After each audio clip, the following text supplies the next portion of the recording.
So, welcome to the podcast, Samantha. We have had this most amazing conversation. We actually live, maybe 15 miles from each other, Oh fellow horse gosh. lover and aviation junkie. I am so excited for this conversation. Welcome. Oh, thanks, Jennifer. That is quite an introduction. Yeah, we have had so much fun. We are definitely going to have to get together in real life. I can't believe that we live this close together and we have so many things in common. This is crazy. I know. And this is the power of podcasting. If I can say anything about podcasting, it is all about connecting on a human level with other people. So, Which is it's so amazing. I love meeting new people. I love finding common interest. And it's really nice when things align and you just kind of find yourself in this flow. We've been having such a good conversation even before we hit the go live button. for sure. So we've been talking about a lot of different topics, but this one thing that kind of came up, and because we're talking about this in Money May, is this employee mindset. And I know this is something that you help your clients with. What's the difference between an employee mindset and an entrepreneur mindset, and coming out of that so that we can really embrace this freedom of being an entrepreneur? Oh gosh, yeah, absolutely. That's a great question, Jennifer. So I would say probably the easiest way to describe it is that as an employee, it may not be your typical mindset, but you have to be in a fixed mindset in order to survive when you are building someone else's dream. You have a system that you are told this is what you need to do, this is what you need to work within. And really, the only way to do well in that is to have a fixed mindset. Whereas as an entrepreneur, you have a growth mindset. And it's very limitless because as an entrepreneur, you're the one making the decisions. You're the one deciding how you use your time, how you use your money. Whereas as an employee, you're kind of always being told, this is the expectation. This is the job that I need you to do. And it needs to be done in this timeline. And if you're lucky enough to have a good manager, you'll have some flexibility and some freedom in how you actually complete that project.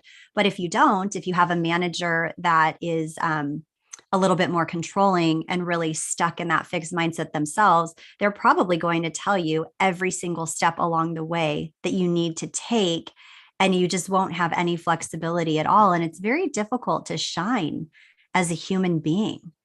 And so a lot of times when people are coming to me and they're in an employee role, but they're really meant to be entrepreneurs, they just have this really strong feeling in their heart. They have a dream. They know how to create things. It's very stifling to us as human beings to be stuck in a situation where you're so confined and year after year, you're doing this work and day after day. And that's very, very difficult. It's difficult for people to do. You can see it manifest in your health. You can see it manifest in your relationships.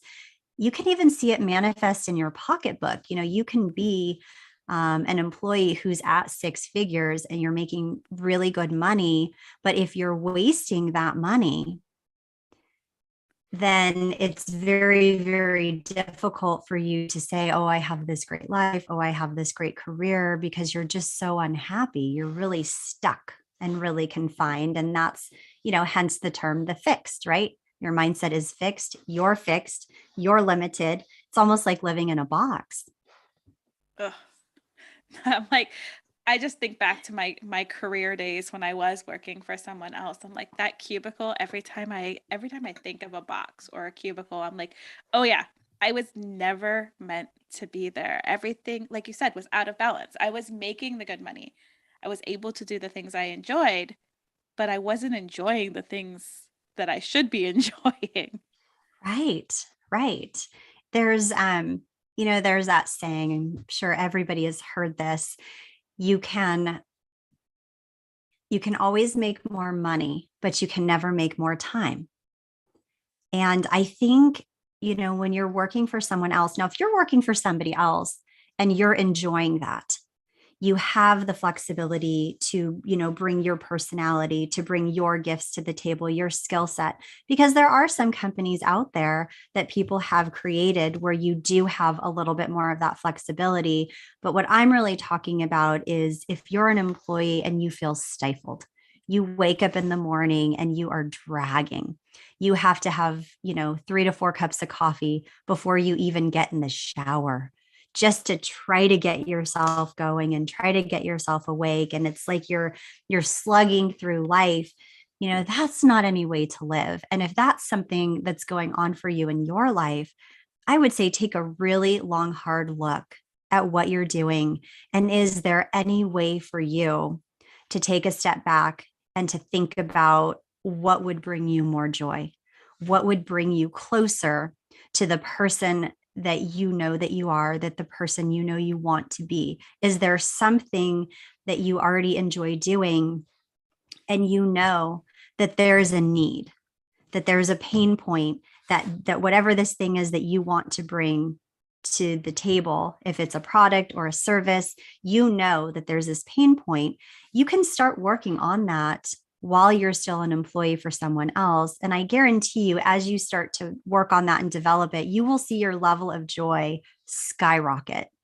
And that is what's going to keep fueling you. That's what's going to give you what you need to continue at this job, if that's what you need to do financially, so that you can keep building that bridge to get from where you are to where you want to be. But the important thing is to have joy, is to have enjoyment, and not just be so stifled. I mean, I don't know. I worked in corporate America and I was a C-suite executive. And I always felt like, I checked the boxes.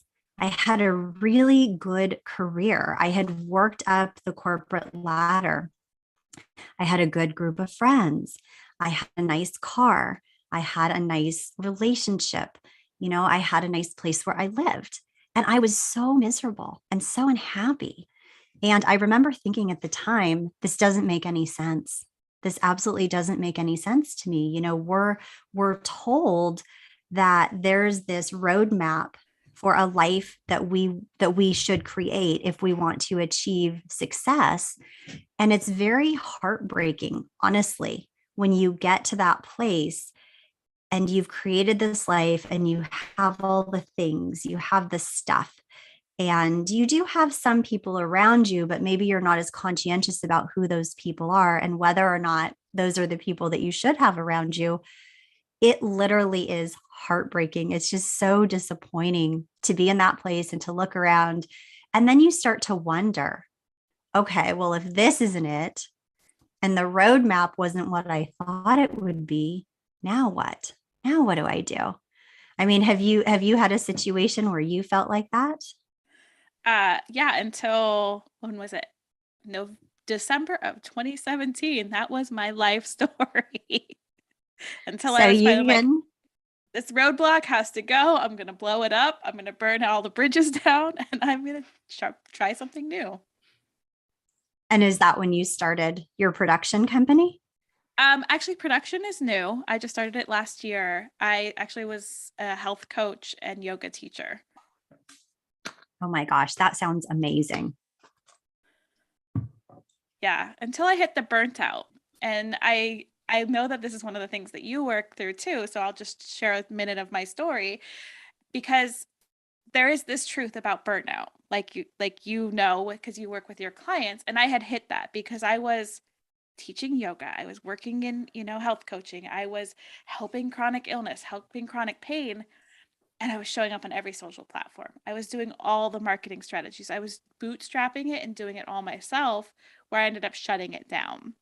And I know Mm, you help people through these times. So can you tell us a little bit about like the truth of burnout and how you have to start moving through that? absolutely. So there is, I think I work specifically with women. And it's funny, I'm actually looking at my mission statement as I'm listening to you. And it's I help women reconcile the truth about why they're burnt out, stressed, and out of balance, which is exactly what you just described. It's exactly where I was at when I should have been at the height of happiness in my life and at the height of my corporate career. And there are stigmas that get attached to not feeling appropriately, not appreciating everything that you have, when there are other people who are still looking to climb up that ladder. And so I think there can be some shame that comes with admitting that you're burnt out, that you're stressed, and that the things that you thought were giving you that alive feeling really weren't it. And especially as women, there's just this pressure to always look like you have it together, even when you don't. And I think some of the most burnt out women that I've ever known, and myself included, if you had seen me on the outside, you never would have known that that's where I was. I was able to keep up that appearance. I was able to make it look as though I had an endless supply of energy, when the reality was, on the inside, I literally felt like I was dying. I felt like I was dying on the inside. I was so tired. I was at every single meeting. I was staying late at work. I was putting in the extra time. I was everywhere that I thought I needed to be. I wasn't working out. I wasn't eating properly. I certainly wasn't sleeping enough.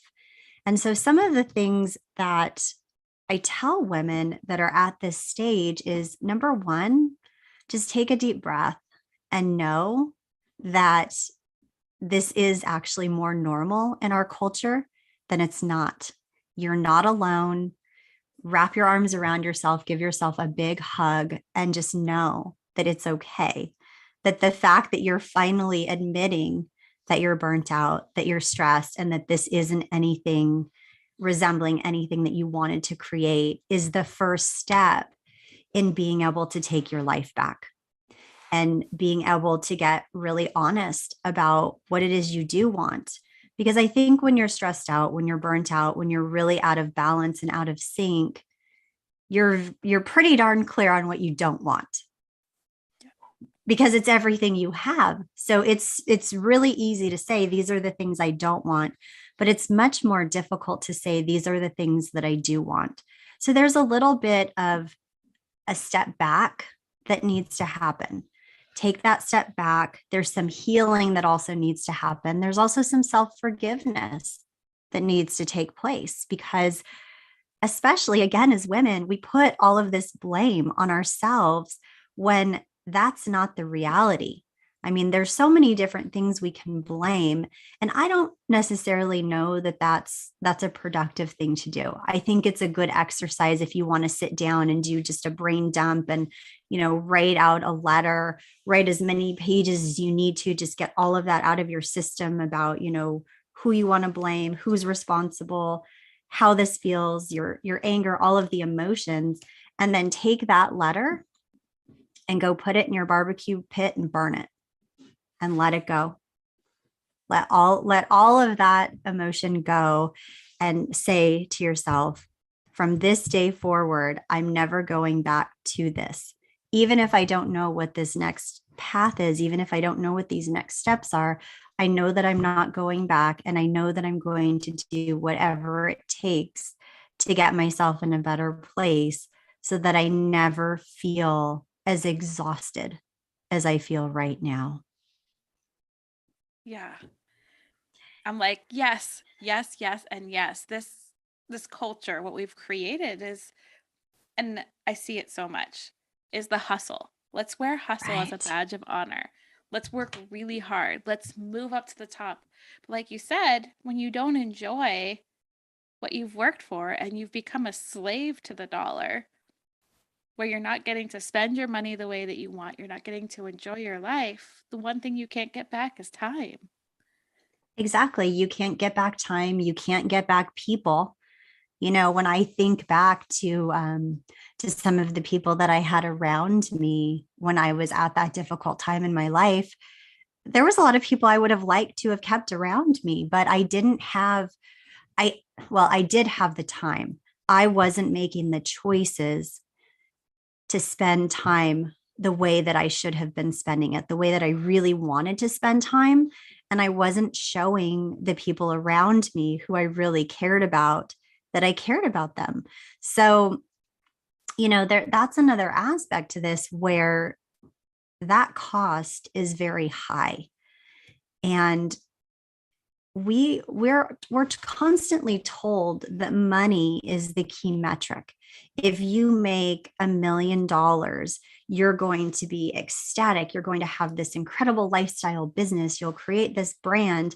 And the reality is that, yes, you can do that. However, not in the way that we've been trained to do that. If I tell you today, you can work 3 days a week, or you can work 5 days a week, but you get to determine the number of hours that you work in a week, and you can create a business that's worth tens of millions of dollars or hundreds of millions of dollars. And you can go on vacation with your family, or you can go buy another horse. Most people would tell me that I was crazy. Oh, that doesn't really happen. Oh, you can't really do that. Yes, actually, you can do that. You just have to have the right systems in place, and you have to have the right people around you, and you have to have boundaries for yourself. You have to know yourself well enough to know I can't work more than X number of hours a day because I won't be taking care of myself. And if I'm not taking care of myself, then what's the point in building what I'm building? I'm not spending time with family. I'm not spending time with friends. I'm not even spending my money the way that I want to. So if you focus less on the money, and I know everybody's like, oh, I want to have the $1 million business, or oh, I want to have the $10 million business. The way that you actually achieve that is you focus on your why. Why am I doing this? Why do I want to build this business? Who are the people that I'm here to serve? Focus on serving, focus on creating value. Don't worry about the money. If you're focused on the people that you want to serve, how you're going to serve them, the value that you're going to create for them, the money will take care of itself. And that is the reality of it. I know it's very unpopular to say don't focus on the money, but the reality is, if you're doing what you love and you're focusing on the why, it's not going to feel like work because you're going to love what you're doing. And you're going to have the ability to spend the money the way you want. If you want to save up money and you want to go on a cruise, if that's a big thing that you've always wanted to do, you want to take all your family on a cruise, that's going to happen for you. But you don't focus on that. And that's really one of the challenges in this culture. And even in this culture of entrepreneurs, we're focused on the wrong things. And you cannot get that time back. I mean, what happens if all you focus on is, I want to make $10 million? Okay, but at what cost? At what cost, right? You make the $10 million, but you're exhausted. Your wife is planning to leave you. Your husband's planning to leave you. You don't have any relationship with your kids. You look around at the friends that are around you, but these aren't even people who care about you. Oh, but I have the $10 million. Okay, but is that really what you wanted? Is that really the place that you wanted to be? And I think for 99% of us, the answer is absolutely no. That's not where you want to be. You're creating these things so that you can have the life that you always wanted to have. And if you can find a way to serve people, it's a win-win. I mean, who wouldn't want to wake up every day knowing that they're making somebody else's life better? And they're making somebody else's life better. And in the process of doing that, it's also making their life better. It's this tremendous ripple effect. Yeah. Yeah. And here in the Feed Your Body with Love community, we're creating a tsunami with all of our ripples combined. And I think one of the things that I want to just reiterate is saying that you see the marketing, come join me. I'll make you a 7-figure coach. Come join me at, be the next, 6-figure earner. And I think that the point that you made, what does that life actually look like for you? Because if you get stuck into somebody's strategy where you're working 12-hour days, 7 days a week, and you're like, wait, but they got to go on that fancy vacation on that yacht. First thing comes to mind is, did they pay for a photo shoot on that yacht? That's what first comes to my mind nowadays. But second is my vision and what I'm working towards going to give me that life where if I want to get that yacht to go play on or whatever it is, learn to fly, we're going to do that. And Right. all the other Yes, stuff, we are. it's one of those, we do have to think about our why, that lifestyle we want to create, and not because that could come at any dollar. I could make, $20,000 a year, and in some place in the world, I'm sure I could still have the lifestyle I wanted. Exactly. Exactly. That is, oh my gosh, that is so well said. Because you're right. There are places where you could live very nicely, very, very nicely on $20,000 a year. It's not going to be in California, but No. there are a lot of places in the world that you could live very nicely. And so that's just something to think about. I think, one of the other pieces of this is that thought or that baggage that we carry around where we're so concerned about what other people think, to the point that we now live in a world where so much of social media is curated. There's people I know in real life, and I know what they look like when they drop their kids off in the morning. And I know what they look like when I see them out at a restaurant at night around town. And you look at the social media, and that's not at all what's being portrayed.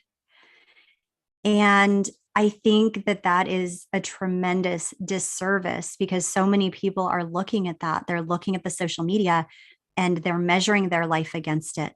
They're measuring their business against it. And that can be very detrimental to your well-being.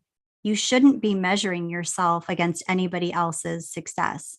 You should be measuring yourself against, where was I yesterday and where am I today?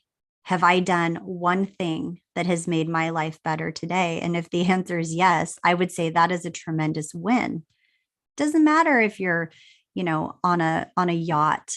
I mean, that may not even be real life for that person. I mean, like you were just mentioning, somebody could have paid to rent that boat or to rent that yacht. They could have paid a photographer to come out, set everything up perfectly, take the pictures, put it on social media. And so you have to ask yourself, is that really the reality that you want to create? Do you want to have to work that hard for people that you don't know and you really don't care what they think of you, to try to convince them that you're living a certain type of a life? Why don't you put all of that same energy into actually creating a life that you want to wake up to? Maybe that's not even what you want. I mean, honestly, a yacht's never meant anything to me. I'd rather have a nice big barn and some horses, and I'd probably like to have a couple airplanes too, truth be told, right? Me too. You're speaking my love language. Horses and So, airplanes, yes. exactly, horses and airplanes and property. So I think really just take that time to get to know yourself, build awareness of who you are as a person, what's important to you. Don't worry about what anybody else is going to think about it. Just think about what's important to you. What are the key metrics of your happiness? Let's start focusing more on what makes you happy, what makes you feel alive. And who are the people that you want to spend your time with? Who are the people that you want around you? And not just in your personal life. You can actually create your business that way as well. This is a life that you get to design. This is a business that you get to create and that you get to make it whatever you want it to be. And if you come from that mindset versus, oh, it has to look like this, or, oh, I saw this other influencer on social media and she has a 7-figure business and I'm going to emulate everything she's doing. Stop and ask yourself if that's really what's important to you. Because if you're just focused on having 8,000 followers, 10,000 followers, 100,000 followers, whatever it is that you want, stop and ask yourself, is that really the right measure? Is that really the right question for me to be asking myself? And spend the time focusing on that, and maybe spend less time on taking that class of how to become the next millionaire in your business. Yeah. I love that. And for me, I know that the more that I've stepped back and leaned into the things that actually bring me joy, the money followed.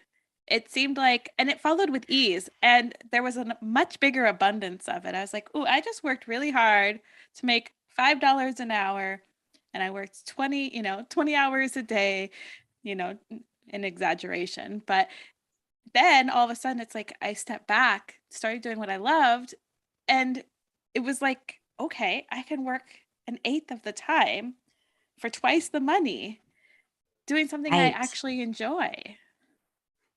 Well, and think about also, how do you feel at the end of your day doing what you love versus how did you feel when you said, oh, working 20 hours a day, and you said, oh, that's an exaggeration, but it's probably how you felt at the end of the day, right? And how do Oh you yeah. feel now? And how do you feel now at the end of the day?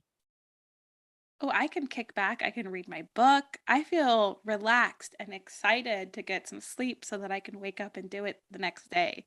Not so Exactly. tired that I just pass out. Yeah, exactly. Exactly. So you actually have some bandwidth left at the end of your day. It's not just work, work, work, eat dinner, go to sleep, wake up, breakfast, just keep doing this cycle every day. You're actually creating time for yourself where you can stop and think, you can have hobbies, you can come up with other ideas. Um, and what a wonderful place to be in. And like you said, the money is just there. If you do what you love and you're serving your community and you're bringing that value, your needs are going to be more than met always. Oh yeah. And I know that you're helping people find their thing, right? So, like, if we come to you with a bunch of ideas, you're really helping women find their path. What is that ideal, the one of 12 ideas, I think was what you said. We were talking about your last client. There was 12 ideas and you narrowed it down. And within 4 weeks, she had opened an in-person business and was Right. growing. So this is possible. But if people were kind of stuck in that place right now, how can they get a hold of you? Because the process you are taking people through is just that. It's setting yourself free from this hustle culture into freedom and flow and fun. Exactly. Everything about what I do is about being in the flow. I don't like the word hustle. I really, really want that struck from everyone's vocabulary because the connotation of it is if you work hard, if you just get up and work harder, right? If you just get up and work harder, you're going to make the money, you're going to get what you want. And that is absolutely not true. I know so many women who are out there working themselves to death and they're not getting anywhere. They're just spinning their wheels. So it can be done. And there's a lot of tools, you guys. This is just so much easier than we've all been told. And I really just want to make sure that people have the information so that they can make the right decisions for themselves. So where can they find me? I am on I have a website. It's samanthastewart.life. I do spend a fair amount of time on Instagram and I actually answer my direct messages. So if you send me a message, you'll get a response from me. I enjoy interacting with people. I like that. I like getting to know people. So I'm at Samantha Stewart official there. And then I have a business LinkedIn page, which is my company name, and it's SR equals S. So you guys can find me there. I have a ton of freebies. I've got a document that's It's actually a really fun exercise to go through. So if you have an idea that you're looking at and you're saying, can I really make this into something? Is this something I really want to do? Or you're trying to narrow down your ideas, I actually have a free business plan template. So if you reach out to me and let me know that you saw me here on Jennifer's podcast, I would be happy to send that to you for free. Um, and that even in itself will help you narrow down your ideas and really get a good grasp of what you want to do going forward. Oh, and I'm like, I'm going to be reaching out. I'm one of those people. Send it over. Well, thank you so much for being here with us. I want to leave us with my final favorite question, which is in this moment, if someone were to walk away with just that one like mic drop moment, what would you want them to remember? Okay, so I'm going to leave you with a quote. What would you attempt to do if you knew you could not